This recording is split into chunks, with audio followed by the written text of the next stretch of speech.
De la nota te saludan. ¿Qué tal? ¿Cómo les va? Buen día. Bien, bien, todo bien. Bueno, en principio, ¿qué esperás de lo que va a ser el número de inflación de hoy y qué efecto puede tener estas medidas? Decimos plan platita, son medidas claramente que van al bolsillo de la gente, que son electorales, pero ¿qué impacto pueden tener en este contexto de tanta inflación? Bueno, vos acordate que la dinámica inflacionaria venía con un esquema cambiario donde el Banco Central movía todos los días el tipo de cambio con un ritmo de devaluación mensual parecido a la inflación. Ese esquema, que fue el esquema que tuvo este gobierno desde que arrancó, cambió en agosto. Antes de las PASO cambió porque el Fondo Monetario lo obligó, como contracara de ese acuerdo que más había incumplido por muchísimo, a ser parte del ajuste, y entonces primero Massa hizo una devaluación fiscal, aumentó impuestos a las importaciones. Después aceleró ese ritmo de devaluación que venía parecido a la inflación. Acordate que los últimos 2 meses la inflación daba 6,3, lo llevó a la zona del 15% mensual en forma diaria, y el día siguiente a las PASO hubo un salto discreto del tipo de cambio por primera vez del 22%. Entonces, la inflación promedio, la inflación del mes es un promedio, que antes de las PASO nos daba a nosotros 8,5% mensual, por esta aceleración que vos tenías en la previa. Después de las PASO cambiamos rápidamente esa medición y el número a hoy de agosto nos da 11,5%. Y el arrastre para septiembre te da cerca de 11. O sea, cambiaste de régimen inflacionario y estás en un régimen de 2 dígitos mensual. Para que tengas una idea, 10% mensual cuando vos lo anualizás te da 200. 6 mensual cuando lo analizás te da 100. O sea, cambiaste de régimen inflacionario y hoy de nuevo lo que tenés es un ancla, que es el dólar. El dólar ya no se mueve con un ritmo diario, sino que está literalmente anclado. Está en 350 desde ese salto hasta hoy. Pretende llegar hasta el 22 de octubre. Hay muchos acuerdos de precios montados sobre ese esquema de tipo de cambio fijo, y tenés una brecha cambiaria que primero se te había disparado, ahora está como de alguna forma contenida, pero está contenida en forma artificial por este nuevo desdoblamiento que hiciste en el dólar soja, que es distinto a los anteriores, porque no es que les das un precio más alto, sino que los dejaste a las cerealeras que no liquiden un 25% de los dólares, y esos dólares se liquidan en el mercado de contado con liquidación, te generaron oferta. Massa generó un esquema de seguro de cambio para intentar llegar del otro lado. O sea, está tratando de tapar el sol con la mano, y la inflación corre a 2 dígitos mensuales con riesgo de escalar, de nuevo, frente a la incertidumbre de cómo pasas de este esquema de represión financiera, que es cada vez más represión, más represivo, a un esquema incierto, dependiendo de cómo se resuelva la elección y qué es lo que hagan. Sí, te estoy tratando de seguir. ¿Y vos crees que este esquema que armó aguanta hasta el 22 de octubre y que en todo caso hay que posar la mirada sobre el 23 con el resultado ya puesto hasta diciembre? A ver, vos notaste que cada vez que hablamos siempre la pregunta es si llegamos, ¿viste? Sí. Si aguanta, si llegamos. O sea, siempre estamos discutiendo lo mismo. Sí. Yo qué te digo, la verdad es que el esquema es perverso. El dólar oficial lo mueve el Banco Central, lo define el Banco Central, la presión te la pone la brecha cambiaria, la presión dolarizadora sobre la brecha yo creo que va a volver a aparecer. Y en este esquema, si la brecha te vuelve a saltar, la presión sobre el tipo de cambio oficial va a volver a aparecer. O sea, hoy el Banco Central está consiguiendo... Hagamos la traducción. Si vuelve esa presión al oficial, ¿qué puede pasar? Yo creo que va a intentar llegar sin devaluar, Okay. porque los acuerdos de precios, ¿viste como el bono dual? El bono dual te paga la inflación o la devaluación, lo que dé más. Sí. Bueno, los acuerdos de precios son hasta el 22 de octubre o hasta la próxima devaluación, lo que ocurra antes. O sea, estamos en ese juego, si vos movés el tipo de cambio oficial en un esquema sin programa, se te va a desanclar todo, lo que no significa que un programa de estabilización no requiere arrancar con una corrección de los precios atrasados, entre otros el tipo de cambio. Pero de nuevo, estamos jugando este juego de tratar de llegar del otro lado y donde todo vale para llegar del otro lado. Hola Marina, Cecilia Bufflet te saluda. ¿Cómo estás, Ceci? De alguna manera lo que pasa acá es que no estamos arrancando, no se está produciendo una devaluación, o no se produjo en agosto una devaluación para arrancar un proceso de corrección o un programa de estabilización, sino solamente para abrir un poquito la olla a presión. Sí, lo que pasa es que la olla a presión vos no la abrís un poquito, ¿viste? Claro. La abrís un poquito y tenés un problema. O sea, la olla a presión tenés que abrirla cuando le bajaste la temperatura, no antes. Vos empezaste, me parece que ya el año pasado, a hablar, me acuerdo de esa columna en la que dijiste hay una hiper de un modo, podemos construir una hiper, y hablabas de dar un salto y pasar a un esquema, a un cambio, a un escenario de inflación muy alta, como una especie de superinflación, aunque no fuera técnicamente una hiperinflación. Ahora te escucho y me parece que estás describiendo que ya estamos en ese escenario. Y lo que me pregunto es cuál es el paso siguiente. Sí, con Sebastián Manescal escribimos una nota un año atrás, cuando todavía no había explotado el mercado de bonos, todavía Guzmán era ministro, o sea, todavía había tiempo, faltaba, o sea, recién había firmado el acuerdo con el fondo, y nosotros alertábamos sobre el riesgo de transición. Volvimos a escribir una nota en mayo de este año donde contamos lo que pasó desde entonces y le agregamos el escenario político, donde vos antes tenías dos coaliciones, oficialismo y oposición, y acá se te agregaba una tercera fuerza, donde ambas coaliciones jugaban a levantarla, la tercera fuerza, porque le robaba votos al otro, y eso terminó convirtiéndose en un escenario de verdad posible. Y de nuevo, digamos, con un discurso de propuesta económica, digo, que más allá de lo que se termina haciendo después, o digamos, la dispersión de propuestas que cae alrededor de él, propone prender fuego al Banco Central. Entonces lo que digo es, vos pasas de un esquema de represión financiera muy violenta a un esquema incierto sobre cómo salís de la represión financiera. Entonces, hoy no estás en hiper. Hoy estás en un esquema de altísima inflación que para los parámetros actuales del mundo es conceptualizado una hiper. Una empresa extranjera piensa que Argentina está en hiper. Pero no es la hiper de los 80, digamos. En los 80, no sé, en el 89, en julio del 89, la inflación fue de 200% mensual, no de 10% mensual. No me estoy contentando con esto. Lo que digo, no es una hiper en los parámetros del 80. Ahora, ¿cómo vos pases de este esquema al que viene para este balance del Banco Central al cual le sobran pesos que crean pesos en forma endógena y le faltan dólares, y le faltan muchos dólares y tiene deudas pendientes? O sea, depende de cómo quieras pasar de un esquema al otro. Bueno, digo, la verdad es que la demanda de pesos hoy está contenida fundamentalmente porque los controles existen. Claro. Si los controles no existieran, digo, la demanda de pesos sería muchísimo menor que la que tenés hoy y la dinámica inflacionaria sería mucho mayor. Dalpo. Cuando Massa dice, fíjate, cuando Massa dice, no me vayan a comprar dólares con esto, compren autos, y los autos no usan dólares. Sí. Claro. Dalpo. O sea, digo, sí, perdón. Es una trampa. Gonzalo te saluda, Dalpo, ¿cómo estás? ¿Cómo estás, Gonzalo? Ayer nos cruzamos acá en la calle y nos Ayer saludamos. nos cruzamos. Los dos, Es en la noche. Es vecina. Sí, sí. Bueno, no, pará, después entré a la radio y cuando me siento a hacer mi programa la veo a Dalpo que estaba hablando con mis compañeros de la radio también, pero en la tele. Así que... En todos lados, en como todos Wally. lados. Dalpo, no, yo te quería preguntar esto. A ver, más allá de todo, de lo crítico que resulta todo, la medida de quitar ganancias es una medida por un sector celebrada y es algo de lo que siempre se habló. Incluso Macri quiso alguna vez, prometió quitar ganancias y no pudo hacerlo. Supongo que responsablemente no lo hizo. Pero son medidas que se celebran, más allá de que después los entendidos dicen esto es una locura. Digo, ¿qué pasa qué le va a pasar al próximo gobierno con todas estas medidas que está tomando Massa? Que hoy, por ejemplo, va a haber anuncios para autónomos. Digo, ¿es un problemón o hay forma de seguir adelante con algo que es beneficioso en algún punto para la gente que está con el bolsillo roto? A ver, digo, yo te diría, ¿viste los tigres muy manchados? Sí. Cuando les pones una mancha más, ¿no? Sí. Digo, es una mancha más a una economía que está muy manchada. O sea, tenés una enorme cantidad de distorsiones, Sí. tenés un sistema fiscal deficitario, Sí. Tenés un gasto no financiable con los recursos que tenés, y estás haciendo, digamos, un agujero fiscal adicional anunciando una baja de ganancias. Y hay tres cosas, diría yo.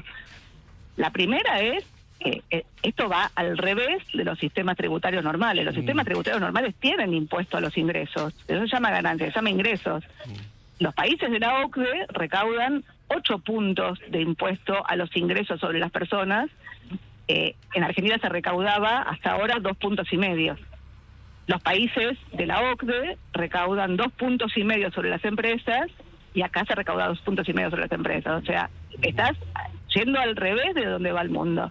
¿Por qué el impuesto a las ganancias no es sobre las empresas y sí sobre las personas? Porque las empresas te lo trasladan a precios y después lo terminas pagando.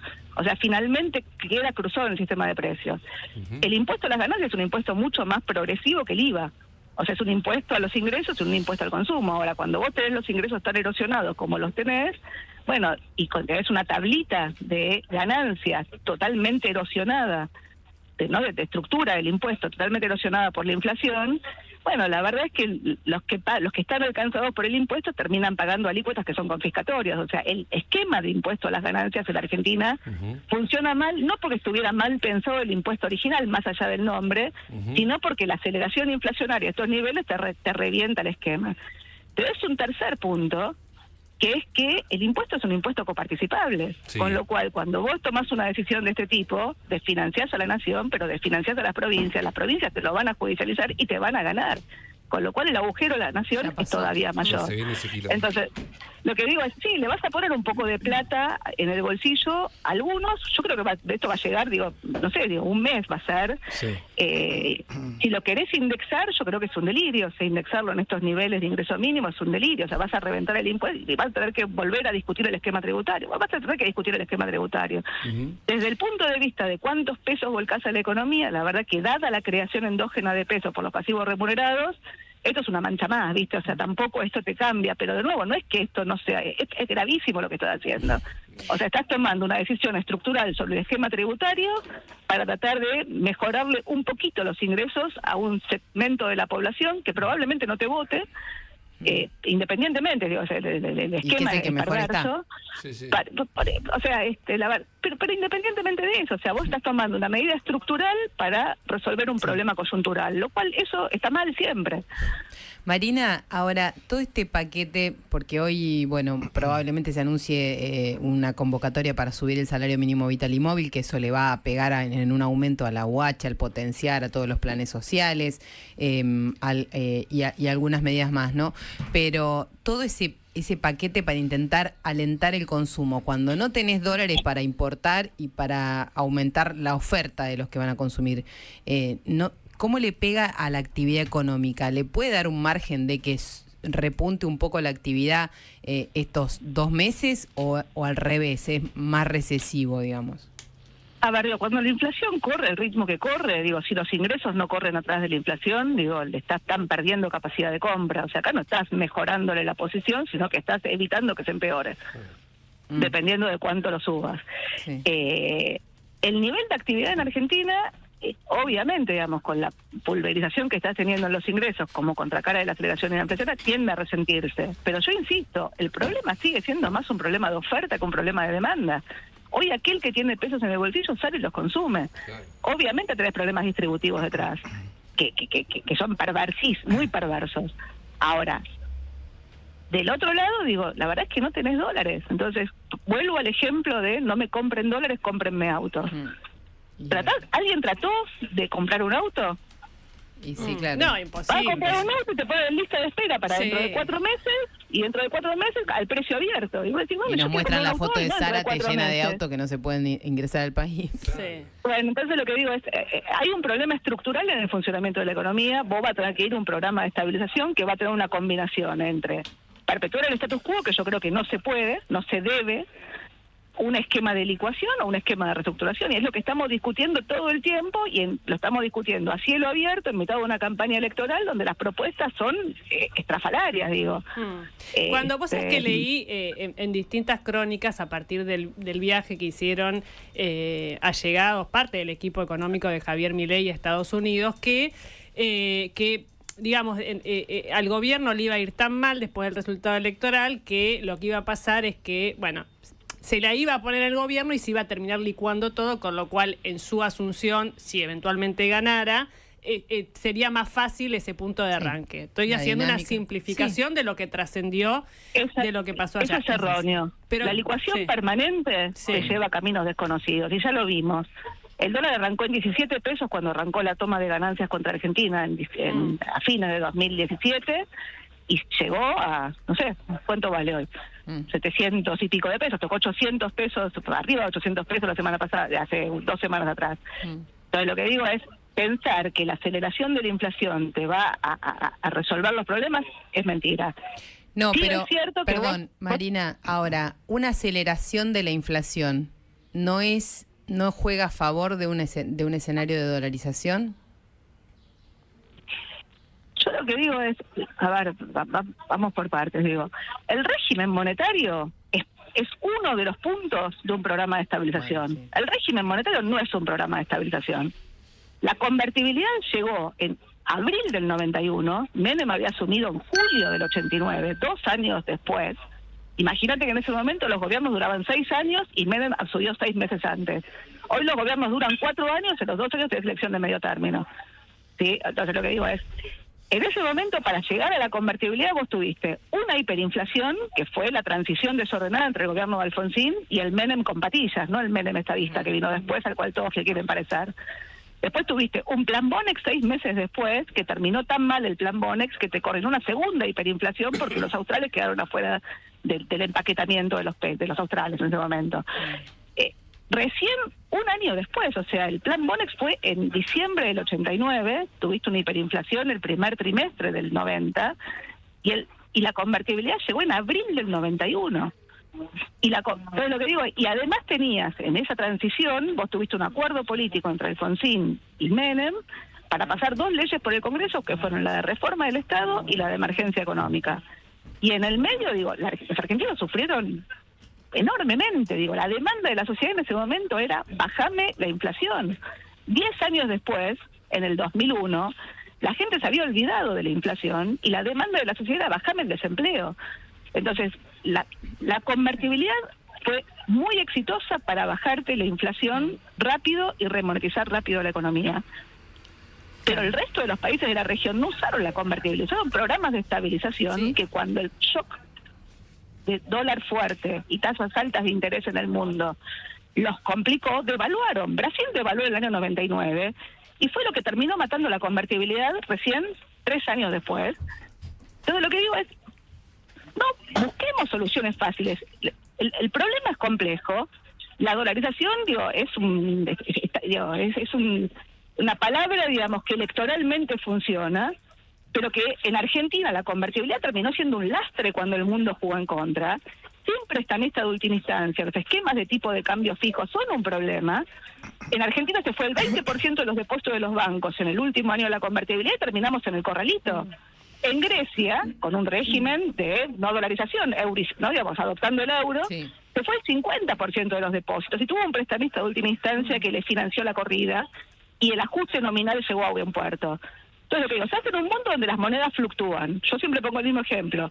Argentina y Brasil, el real en Brasil valía 4 reales un dólar en el año 2002, cuando Lula era el cuco comunista.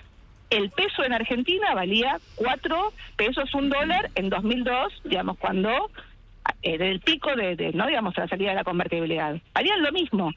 Hoy el real vale, ayer dije vale 5 y alguien me dijo 4.90. Digo, no nos humillen más. Bueno, ¿cuánto vale el peso? Arriba de 700. Claro. Entonces lo que digo es, necesitamos urgente hacer lo que hicieron los vecinos. Digo, no busquemos atajos. Sí, lo que pasa es que yo entiendo el planteo que vos hacés y de hecho hubo incluso una carta de 170 economistas de distintos, de distintos sectores, digamos, no era una cuestión partidaria, sino bastante más amplia, poniendo todas estas luces de alarma sobre lo que implica una dolarización. También es cierto que es difícil digamos, lograr penetrar en esta discusión en un momento de campaña electoral donde todo es mucho marketing y la verdad es que el primero que trae una solución, bueno, hay muchos que dicen, bueno, por fin alguien que me promete algo que me parece que está bien. No sé si terminará ganando o no Javier Milei. Está bien dar la discusión, me parece muy serio dar la discusión de fondo sobre qué implica dolarizar, más allá de si se puede o no, dar el debate, imaginemos que se puede, bueno, ¿qué significa? Me parece que está bien dar eso, que es muy difícil quizás penetrar en aquellos que ya lo compraron como, bueno, algo mágico que va a resolver por lo menos el tema de la inflación. Ahora, lo que te quería preguntar quizás es más político y es, hoy dejo de lado las encuestas porque ya fallaron, pero en los ámbitos políticos y quizás empresarios también, se plantea, bueno, hay un ganador en primera vuelta, si existe un ganador, es muy difícil, pero lo ven a Milei, o hay un balotaje, algunos ponen a dos candidatos, pueden ser Milei Massa o Milei Bullrich, dependerá de con quién se consulte, pero ¿qué pasa con la economía si hay un ganador ya en octubre? Porque asume recién en diciembre. No sé, va a tener que haber algún esquema de acuerdo político entre personas que deberían dejar de hacer campaña y pensar que hay un país detrás. Claro. La verdad es que no sé, o sea, no te lo puedo responder desde la economía, eso es política. Dalpo, y siguiendo esto que te pregunta Jessy, viste que hoy estamos todos ahí como tratando de entender qué quiere hacer Milei cuando le pide a Massa que demore la presentación del presupuesto. Y la oposición sale a decir, no, acá hay un pacto y esto no se puede hacer. Pero, ¿tiene algo de razonable pedirle el principal candidato, el tipo que más tracciona, que tiene más posibilidades de ser presidente, pedirle al ministro de Economía, Pérez, vamos a ver el presupuesto porque... Que es candidato a presidente. Claro, que también es candidato a presidente. Sí. ¿Tiene algo de razonable esa discusión o es un giro político más complicado? A ver, el presupuesto se presenta el 15 de septiembre, desde la ley de administración financiera tiene fecha de presentación, siempre se presentó y nunca se incumplió esa ley. Después la aprobación del presupuesto y el presupuesto que finalmente se aprueba es otra cosa. Entonces me parece que tiene más que ver con un esquema de campaña, digo. El presupuesto se puede cambiar, se puede reformular, o sea, lo que se presenta es un proyecto de ley. Además, yo creo que deberías presentarlo y bueno, probablemente los parámetros que estén puestos en el presupuesto, igual que en los últimos, no sé, 20 años, no terminen siendo los parámetros que, digamos, de la economía. Ahora, ¿a quién no le conviene? ¿Le conviene a Massa o no le conviene presentar el presupuesto? ¿No le está dando una mano a Massa, Milei, con ese planteo? ¿Y puede ser que no lo tienen hecho? Bueno. No, que no lo tienen hecho, no, que mejor no mostrarlo. Le evita poner números en esta situación. Estamos discutiendo, cada vez que discutís el presupuesto, sobre todo en los últimos, con la aceleración de la nominalidad, el presupuesto va... Cuando lo estás discutiendo ya no tiene nada que ver con lo que está pasando en la economía, o sea, ni siquiera el año en curso se parece. Sí. No, lo que sí le evitaría es... es un formalismo que me parece que no habría que incumplirlo. O sea, habría que presentar el presupuesto y obviamente habría que discutir un presupuesto de cara al próximo año. Sí, total. Es un programa y una transición política más allá del esquema del esquema electoral. Sí. Bien, gracias Dalpo, seguimos hablando seguramente. Beso grande, Marina Dalpolleto, economista.